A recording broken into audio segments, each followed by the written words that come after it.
জনের 14 অধ্যায়ের 16 অনুচ্ছেদ, ঠিক আছে? না 6 নম্বর অনুচ্ছেদ 16 নম্বর না। সরি মিস্টার নায়েক, আমাকে বাইবেল শেখানো লাগবে না। আমরা আপনার ভুল ব্যাখ্যাগুলো শুনে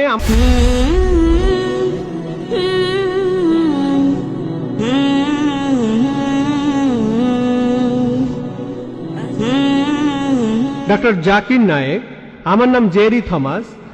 আমি ওসমানিয়া ইউনিভার্সিটির সাংবাদিকতার উপর রিসার্চ করছি।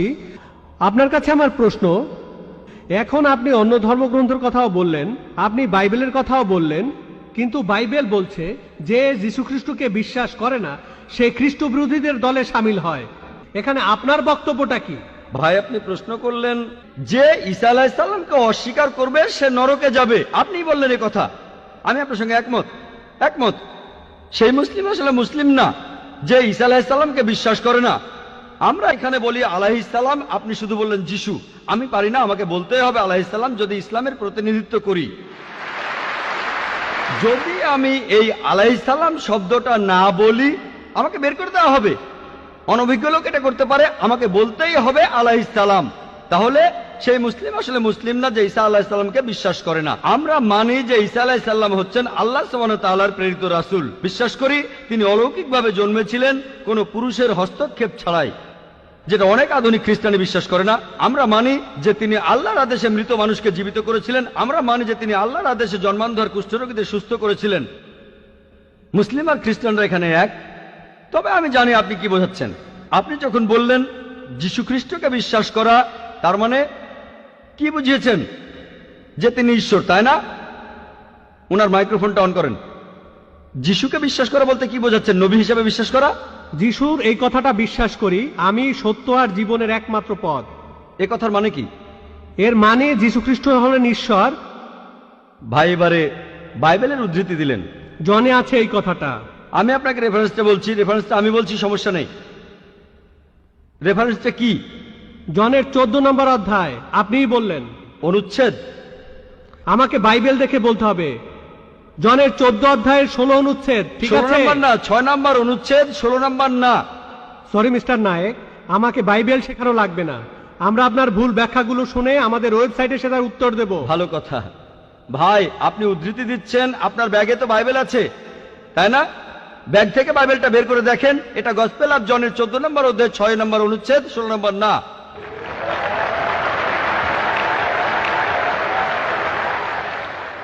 আর আপনি বললেন ঈসা মসীহ আলাইহিস সালাম, তিনি বলেছেন যে তিনি ছিলেন ঈশ্বর।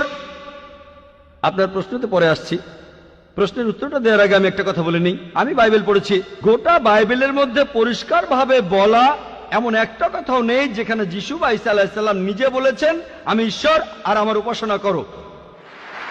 যদি কোনো খ্রিস্টান আমাকে দেখাতে পারেন গোটা বাইবেলের মধ্যে পরিষ্কারভাবে বলা মাত্র একটি কথা যে ঈসা আলাইহিস সালাম নিজেই বলেছেন যে আমি ঈশ্বর আর আমার উপাসনা করো, তাহলে আমি ডক্টর জাকির নায়েক আজকেই খ্রিস্টান ধর্ম গ্রহণ করব। আমি অন্য মুসলিম ভাইদের পক্ষ থেকে এই কথা বলছি না। আমি আমার মাথাটা তরবারির তলে রাখছি। আমি বিভিন্ন ধর্মের উপর একজন ছাত্র। আপনি বাইবেল পড়েছেন আর আমিও পড়েছি বাইবেল। আপনি বললেন যে আপনাকে বাইবেল শেখানো লাগবে না। ঈসা আলাইহিস সালাম এই কথা নিজে বলেছেন, সত্যকে খোঁজো, সত্যই তোমাকে মুক্ত করবে। ইনশাআল্লাহ আজকে আপনি সত্য দেখবেন আর ইনশাআল্লাহ সত্য আপনাকে মুক্ত করবে। আমি কথাটা আবার বলছি, গোটা বাইবেলে পরিষ্কারভাবে বলা এমন একটা কথাও নেই যেখানে যিশু বা ঈসা আলাইহিস সালাম নিজেই বলেছেন আমি ঈশ্বর আর আমার উপাসনা করো। আপনারা যদি বাইবেল পড়েন, ঈসা আলাইহিস সালাম তার নিজের মুখেই বলেছেন। এটা আছে গসপেল অফ জন 14 নম্বর অধ্যায়ের 28 অনুচ্ছেদে, বলেছেন আমার পিতা আমার চাইতে মহান। গসপেল অফ জন 10 নম্বর অধ্যায়ের 29 অনুচ্ছেদ, আমার পিতা সবার চাইতে মহান। গসপেল অফ ম্যাথিউ 12 নম্বর অধ্যায়ের 28 অনুচ্ছেদ, আমি ঈশ্বরের আত্মার সাহায্যে শয়তানকে তাড়িয়ে দেই। গসপেল অফ লুক 11 নম্বর অধ্যায়ের 20 অনুচ্ছেদ, আমি ঈশ্বরের আঙ্গুলের সাহায্যে শয়তানকে তাড়িয়ে দেই। গসপেল অফ জন 5 নম্বর অধ্যায়ের 30 অনুচ্ছেদ, আমি আমার নিজের থেকে কিছুই করতে পারি না, আমি এখানে বিচার করি আর আমার বিচার সঠিক, কারণ আমি আমার ইচ্ছায় কাজ করি না, আমার পিতার ইচ্ছায় কাজ করি। যদি কেউ বলে সে আল্লাহর ইচ্ছা মতো কাজ করে, সে একজন মুসলিম। ঈসা আলাইহিস সালাম একজন মুসলিম, তিনি নিজেকে ঈশ্বর বলেননি। বুক অব অ্যাক্টসে পরিষ্কার বলা আছে 2 নম্বর অধ্যায়ের 22 অনুচ্ছেদ, বলা হয়েছে হে ইসরায়েলের সন্তানেরা, একথা শোনো, নাজারেত শহরের যিশু ঈশ্বর প্রেরিত একজন পুরুষ তোমাদের মাঝে। সে অনেক অলৌকিক কাজ করবে, সেগুলো তাকে ঈশ্বর করাবেন, তোমরা তার সাক্ষী থাকবে। ঈশ্বর প্রেরিত একজন পুরুষ তোমাদের মাঝে, সে অনেক অলৌকিক কাজ করে দেখাবে, ঈশ্বর তাকে দিয়ে করাবেন আর তোমরা তার সাক্ষী থাকবে। তাই বাইবেল স্পষ্ট করে বলছে যে ঈসা আলাইহিস সালাম ছিলেন একজন মানুষ, তিনি আল্লাহ তাআলার প্রেরিত একজন রাসূল, কিন্তু আল্লাহ নন। গোটা বাইবেলের মধ্যে পরিষ্কারভাবে এমন একটা কথাও নেই যেখানে ঈসা আলাইহিস সালাম নিজেই বলেছেন যে আমি ঈশ্বর, আমার উপাসনা করো। আপনি একটা উদ্ধৃতি দিয়ে সেটা প্রমাণ করতে চাইলেন যে গসপেল অফ জন 14 নম্বর অধ্যায়ের 6 অনুচ্ছেদে বলা হয়েছে যিশু ঈসা আলাইহিস সালাম নিজেই বলেছেন আমি সত্য আর জীবনের একমাত্র পথ, আমাকে ছাড়া আমার পিতার কাছে কেউ যেতে পারবে না। এখানে প্রসঙ্গ ছাড়া উদ্ধৃতি দিচ্ছেন। লোকজন পবিত্রকরণের আয়াত নিয়ে প্রসঙ্গ ছাড়া উদ্ধৃতি দেয় দুর্নাম করতে। একইভাবে খ্রিস্টান মিশনারিরা বাইবেলের প্রসঙ্গ ছাড়া উদ্ধৃতি দেয়। আপনাকে একটা সত্য কথা বলি, আপনার বাইবেলটা খোলেন, যদি সন্দেহ থাকে বাইবেলটা খোলেন, প্রসঙ্গ জানতে 1 নম্বর অনুচ্ছেদটা পড়েন। গসপেল অফ জন 14 নম্বর অধ্যায়ের 1 অনুচ্ছেদ বলছে যে তোমরা ভয় পাচ্ছ কেন? যিশু ঈসা আলাইহিস সালাম বলছেন যদি তোমরা ঈশ্বরকে বিশ্বাস করো তাহলে আমাকে বিশ্বাস করো। আমার পিতার রাজ্যে অনেক প্রাসাদ আছে, আমি সেখানে গিয়ে তোমাদের জন্য জায়গা তৈরি করব। আমি যখন যাব আমি তখন বলবো। শিষ্যরা বলল আপনি কোথায় যাবেন? তোমরা জানো না আমি কোথায় যাব? তারা বলল না।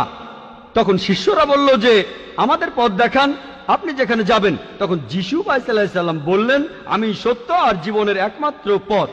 শিষ্যরা তখন বলল ঈসা আলাইহিস সালামকে যে আমাদের সেই পথ দেখান। ঈসা আলাইহিস সালাম তখন বললেন আমি সত্য আর জীবনের একমাত্র পথ, আমাকে ছাড়া আমার পিতার কাছে কেউ যেতে পারবে না। আমরা মানি যে নবীগণ যখন এসেছিলেন প্রত্যেক নবী ছিলেন সত্য আর জীবনের দেখানো পথ, সেই নবীদের ছাড়া কোনো মানুষই আল্লাহর কাছে যেতে পারতো না। আর যীশু খ্রিস্টের সময়ে আমি বাইবেলের কথা মানছি, যিশু ঈসা আলাইহিস সালাম তিনিই ছিলেন সত্য আর জীবনের একমাত্র পথ। যীশু খ্রিস্টের শিক্ষা ছাড়া কোনো মানুষই তখন আল্লাহর কাছে যেতে পারতো না। মুসা নবীর সময়ে তিনি ছিলেন সত্য আর জীবনের পথ। মুসা আলাইহিস সালামের শিক্ষা ছাড়া কোনো মানুষই আল্লাহর কাছে যেতে পারতো না। এখন দেখেন ঈসা আলাইহিস সালাম নিজেই বলেছেন আমি তোমাদের অনেক কথা বলতে চাই। শিষ্যদের বলছেন, এটা আছে গসপেল অফ জন 16 নম্বর অধ্যায়ের 12 থেকে 14 অনুচ্ছেদে, আমি তোমাদের অনেক কথা বলতে চাই কিন্তু তোমরা সেগুলো এখন বুঝবে না, কারণ যখন সেই সত্যের আত্মা আসবে সে তোমাদের সত্যের পথে নিয়ে যাবে। সে তার নিজের কথা বলবে না, যা শুনবে সে কথাই বলবে। সে তোমাদের ভবিষ্যতের কথা বলবে, আমাকে মহিমান্বিত করবে। আর এখন দেখবেন, ভালো করেই দেখবেন যে নবীজি মুহাম্মদ সাল্লাল্লাহু আলাইহি সাল্লাম তিনি সত্য আর জীবনের একমাত্র পথ। মুহাম্মদ সাল্লাল্লাহু আলাইহি সাল্লাম যা শিখিয়েছেন সেগুলো ছাড়া কেউ আল্লাহর কাছে যেতে পারবে না। আর মুহাম্মদ সাল্লাল্লাহু আলাইহি সাল্লাম ছিলেন সর্বশেষ আর চূড়ান্ত নবী। এখনকার দিনে দেখবেন হোক সেই লোক বাস করছে আমেরিকায়, কানাডায়, ইংল্যান্ডে, ইন্ডিয়ায়, সৌদি আরবে, পৃথিবীর যেখানেই থাকুক, এখনকার দিনে সবার জন্য মুহাম্মদ সাল্লাল্লাহু আলাইহি সাল্লাম তিনি হলেন পথ, সত্য আর জীবনের। মুহাম্মদ সাল্লাল্লাহু আলাইহি সাল্লাম যা শিখিয়েছেন সেগুলো ছাড়া কেউ আল্লাহর কাছে যেতে পারবে না। আর প্রায় সব ধর্মগ্রন্থ এরকম কথা বলছে, এমনকি বাইবেলও। আশা করি আপনি সত্যটা জানতে পেরেছেন আর ইনশাআল্লাহ আপনি সত্যের কাছে এসেছেন, সত্য আপনাকে মুক্ত করবে।